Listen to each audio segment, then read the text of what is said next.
bersama Teacher Echa. Kita akan membahas akuntansi sebagai sistem informasi. Yang akan kita pelajari pada hari ini yang pertama tentang pengertian akuntansi, manfaat akuntansi, pemakai informasi akuntansi, dan yang terakhir kita akan mempelajari tentang karakteristik informasi akuntansi. Yang pertama, pengertian akuntansi. Akuntansi adalah sistem informasi yang mengidentifikasi, mencatat, dan mengkomunikasikan kejadian ekonomi dari suatu organisasi kepada pihak yang berkepentingan. Dalam akuntansi ada 3 kegiatan yang dilakukan, yaitu mengidentifikasi, mencatat, dan mengkomunikasikan, sehingga dapat digunakan oleh pihak yang berkepentingan dalam mengambil kebijakan. Selanjutnya, manfaat informasi akuntansi. Manfaat informasi akuntansi yang pertama, memberikan informasi keuangan untuk pihak manajemen. Informasi ini penting sebagai dasar bagi manajemen dalam mengambil keputusan perusahaan, sehingga pihak manajemen dapat mengambil keputusan yang tepat. Yang kedua, menjadi alat pengendali keuangan. Informasi akuntansi ini dapat digunakan untuk mengetahui keuntungan atau kerugian. Jadi, berdasarkan informasi akuntansi, perusahaan dapat mengatur biaya untuk meningkatkan pendapatan.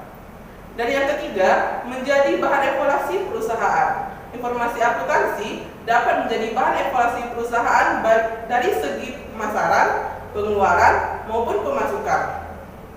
Yang keempat, memberikan informasi atau laporan kepada pihak eksternal. Informasi akuntansi diberikan kepada pihak eksternal yang memiliki kepentingan terhadap perusahaan. Siapa saja pihak eksternal dalam perusahaan akan kita bahas pada poin selanjutnya ya. Nah, selanjutnya kita akan masuk kepada pemakai informasi akuntansi. Pemakai informasi akuntansi dibedakan menjadi 2, yaitu pemakai internal dan eksternal. Siapa pemakai internal perusahaan?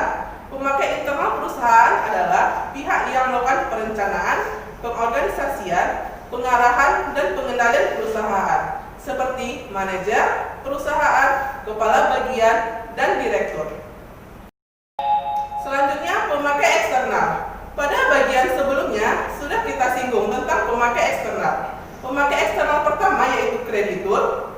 Kreditur adalah pihak yang memberikan pinjaman dana kepada perusahaan.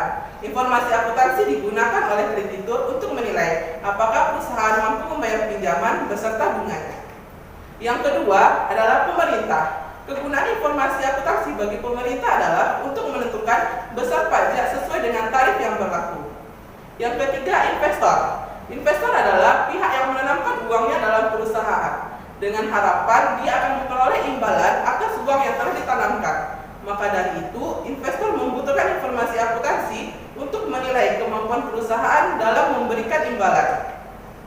Dan yang keempat, pemasok atau supplier. Pemasok merupakan pihak yang menjual barang dagang kepada perusahaan secara kredit. Pemasok harus memiliki keyakinan bahwa kredit yang diberikan kepada perusahaan dapat dibayarkan. Dan yang terakhir, masyarakat. Kenapa masyarakat membutuhkan informasi akuntansi?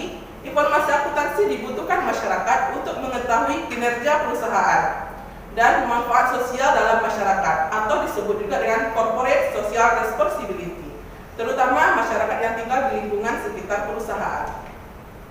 Nah, pembahasan yang terakhir kita kali ini adalah mengenai informasi akuntansi. Informasi akuntansi yang disajikan berdasarkan sifat-sifat laporan keuangan agar menunjukkan informasi yang berkualitas. Pertama, relevan. Setiap laporan keuangan yang dihasilkan harus sesuai dengan tujuan penggunaannya agar bermanfaat bagi pihak pemakai informasi akuntansi. Yang kedua, informasi akuntansi harus dapat dimengerti. Laporan keuangan harus disajikan dengan bahasa dan istilah yang sangat sederhana agar dimengerti oleh pihak yang membutuhkan informasi dari laporan tersebut. Dan yang ketiga, tepat waktu. Laporan keuangan harus disampaikan tepat waktu sesuai periode akuntansi. Biasanya, laporan keuangan disajikan pada akhir tahun. Yang keempat, daya banding. Laporan keuangan perusahaan dapat dibandingkan dengan laporan periode sebelumnya atau dengan perusahaan lain yang sejenis. Dan yang kelima, daya uji. Informasi pada laporan keuangan harus dapat diuji oleh penilai independen. Dan yang terakhir, laporan keuangan itu harus bersifat netral. Informasi keuangan harus ditunjukkan untuk mencapai tujuan umum perusahaan, bukan tujuan pihak tertentu saja. Oke, sekian materi kita pada video kali ini. Teacher yakin Anda semua dapat memahami materi pada video ini. Untuk tugas bisa dicek pada Google Classroom-nya ya. Terima kasih, sampai jumpa pada video selanjutnya. Jangan lupa di like, share, subscribe, dan hidupkan loncengnya ya.